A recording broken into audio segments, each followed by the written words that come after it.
What is up, guys? It is X-Man here, back again for OST Game 3 for Round 1. Now, if you didn't watch the last two, go back and watch those, but we are 1-1. This is the last match. Winner takes the round and goes on, loser goes home. So, yeah, let's get right into it. So, I brought a different team just because I didn't want to use the same team because he would already know all the stats by now. And I actually told Crasher to pass me a team, and even it's more of a balanced team. The Amoongus, Skarmory, Heatran, Core with Lottie and Titar, Keldeo, all that. And he got Metagross and some offense. He also got Mew and Rotom and Clef, which I hate Mew and Clef.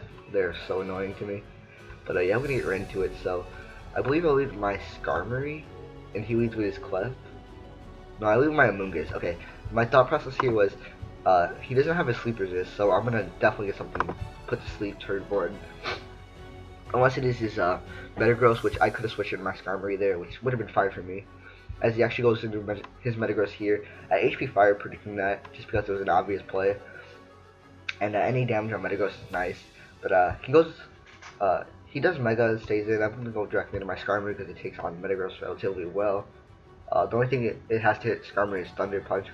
If it had that, then it loses out on coverage. So I'm just gonna set up a spike here because my mentality is I want as much residual damage as possible, and if I could force switches and pressure switches, it'd be really nice for me. So I make the play in my Lottie here, just because it is like a neutral play. But I'm gonna pause it. All right, sorry about that. But he makes a play into his Bisharp here, which is fine. I'm just going to Mega here and T-Wave with the Bisharp because it's nice to have. And he just goes for the knockoff here, does a lot of damage. And I try to Roost here just to get out at a good percent on the Para. I know I'm fishing for hacks here, but like it's 1/4. And I need my Lottie healthy.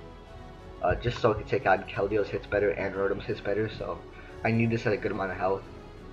And as you see, he's not even getting paralyzed, which is, I guess is my luck in a sense, but I think he gets paralyzed here. Yeah, he gets paralyzed here, which means that I'm gonna get a free switch into my Keldeo here on the knockoff. I shouldn't do too much. It does around 30, which is a good amount, I guess. And I get to like set off. I think I'm gonna go for Secret Sword here, just because it was the best neutral play if you wanted to Rotom or if you wanted to stay in. But he does go into the Mew here, and I'm just gonna go for Sub because I predict a Will-O-Wisp here. And it kind of works out for me. So I believe I was under the assumption that he was a Defog, Willow, Roost, and Taunt set. So I expected him to not have a move to hit me. So it should be nice to me. He goes for the Taunt here after I call mine, which is nice. And I go for the Secret Sword here, knowing that A, he can't hit me, and B, he's gonna try to go into Rotom. Because if I hit Secret Sword here, well, if I click Secret Sword, I mean, I have a chance to hit KO this Rotom, which I need because then I can get my sub up still, and I won't have to not have a sub, and I do get the roll there, which is awesome for me. I'm not sure if it was a roll. That could have been like min, so I'm not sure. But he actually goes to his own Keldeo and Secret Sword, so that tells me it's a speed tie just because I went first and I'm not choiced anyway, obviously, because I went for Calm Mind. But that speed tie didn't matter, but this next one does, and unfortunately he wins that speed tie. Kind of unfortunate. Keldeo would have been really nice to have because I don't know. It like beats Bisharp. It beats like Mew if I get a sub up. So, but I'm just gonna go for the HP Fire here on the Bisharp just because it's a good amount of damage. And he goes into Mew here, and I just go into my Heatran here. He actually defogs, which is I guess okay for me because rocks off the field and I can set up spikes later, which I really want to do. But he actually goes for the Taunt here on my Toxic, because I didn't expect to go for Taunt because I don't know. I thought he would like predict me Lava Plume, but you know. But I'm a Lava Plume now, and I believe I go into my Skarmory here just to set up some spikes because spikes are nice to have.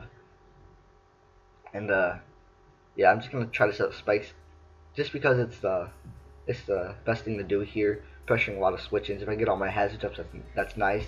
His defogger meal is getting low, which is nice for me because I can knock that out better. But yeah, he just stays in here. I'm not sure why. I think he just goes for T-Wave, yeah. But I'm just gonna keep sending those spikes. I really don't care about this clef or anything. I do have Iron Head, if he wants to like start calm minding, so that's nice for me. He actually goes into the defogger now. I thought he was going to try to flamethrower me or something, because I didn't know his clef set yet. It was Rock's T-Wave, so I could assume he just had Moonblast and Calm Mind, so not sure why I made that play.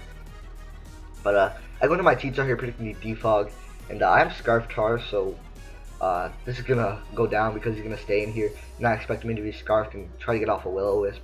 It was an okay play on his part, but Mew does go down, which means if I set up spikes, they're here to stay, which I really want to do. And I do have rocks on Heatran, so I think I'm gonna go for rocks right now, just because I know this clef cannot touch me.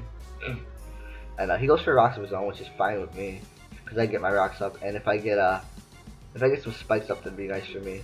But I do love him here just in case he wanted to go Keldeo. And I'm not gonna let him get off that hit. That's his best time switching to Keldeo because I mean, like, it doesn't really do anything else. But he goes into Mega Metagross here. I'm just gonna go to my Skarmory, and he's just gonna Zen Headbutt, which is okay with me. He shouldn't, like, theoretically he shouldn't Paraflinch me to death, but you know, this is Pokemon, right? But I'm just gonna set up a Spike here. I should probably roost it first, actually. But I guess Spike was more important to me at the time because I didn't really need Skarmory, because I had my Scarf Tar for Mega Metagross, and I had just, I don't know, Heatran for the other two, but I didn't really need that. I just wanted to set up Spikes because it pressures a lot of switch-ins. Like, he has to like be careful what he's switching in, just because he's taking all that damage coming in. But I'm just gonna roost here, and I'm just 1v1ing him. He's trying to go for Paraflinches. He's not getting them. Kind of unfortunate for him. Probably gonna flinch in this one. He gets a crit. Kind of sucks, but and the crit flinch, amazing. But it's not that big of a deal. I mean, I could just roost up and spike. He's running low on his Zen Headbutt, so that's fine. He actually misses that one, which is kind of interesting. And I get all my hazards up, and they're here to stay because Mew is gone. And I believe I just Whirlwind here. Yeah, I just Whirlwind here because it's the best play, honestly. If I get Bisharp, then Metagross and Bisharp will be taking damage, which is nice with me.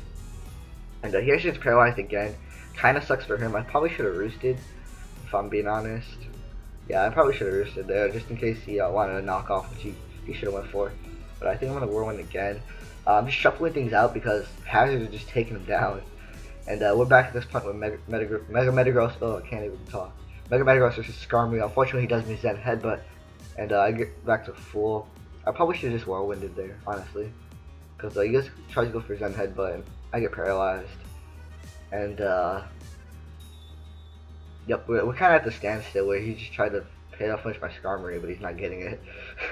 And I will win that Mega Metagross. It's gonna come in like at 2 to 5%, somewhere around there, which kind of sucks. It's not dead. Because if it was dead off on switching, I just won the game, so that's fine. But he actually goes for knockoff here and gets the para, which kind of sucks, and he gets the crit on the other knockoff, which I think mattered. But I'm just gonna go into Heatran here, level up from the Bisharp, and I think I have some speed investment because I did outspeed that Bisharp. But I think he's adamant anyways. But alright, here's my misplay here. No, not yet. Okay, I do sack Lottie here because I don't need Lottie to win the game anymore. And I know he goes for Zen Headbutt, so I could try to force a speed tie. Actually, I don't think it was a speed tie because I think I was no speed. But okay, here's my misplay here. I went to Heatran instead of my Scarf Tar. I have no idea. I think it was a misclick. If I remember correctly, I think it was a misclick. I just got too anxious on the button pressing. But Scarf Tar was my best play because I just go for here, and then Heatran walls clef, and then I just win the game from there. However, I'm bad, and I do sack my Heatran. Okay, if I would go like misclick Heatran, I should have went Amoonguss right after, and then let him kill that with Zen, and then crunch with my T-Tar, and then Heatran walls clef. So I think that's what I should have done. If I misclick, but I'm bad, so I still misclick. But I go to my Scarf Tar now because I finally realized like I'm bad. So yeah, I killed the Metagross here, and now it's a problem because Amoonguss has to 1v1 clef, which it kind of doesn't actually. But I'm gonna go to my Amoonguss now, and here's the point in the game where it's just stall war because I have really nothing to kill this Clef. My poison move is Clear Smog, I believe, and I go for spores because I need to waste out my spores first. And he actually T-waves me, which is kind of a misplay because now because he T-waves me, I will be able to para, which means that if you didn't know, if you para on a movie click and you get paralyzed, oh my god, I can't even talk, paralyzed, and then you don't waste that PP, which means I just need a lot more paras happening for me. I know it's kind of weird wishing for hacks on myself, but if I do get paras, then I'm going to win the game. And I'm just going to skip ahead because this is really annoying to watch. He's just like stalling out his moves, and so am I. And I think this is the point where I waste all my spores first because I don't want him sleeping and not wasting PP. So, and he goes for soft boiled here. He just goes for it, and I actually do get paralyzed enough to where he struggles first, and because he struggles first, he's gonna lose first. So that's going to be the game, and I take it 1-0, slim victory. It didn't have to be that slim. I just went into T-Tar first, but it was a huge misplay, and it went on to 176 turns. But I still won, so that's going to be the game. Hopefully you guys liked. I'm going to the second round of OST, which is awesome. Keep up with OST. OST is fun to watch. I feel it's more competitive than the live sometimes. But yeah, hopefully you guys enjoyed. And yeah, peace, guys.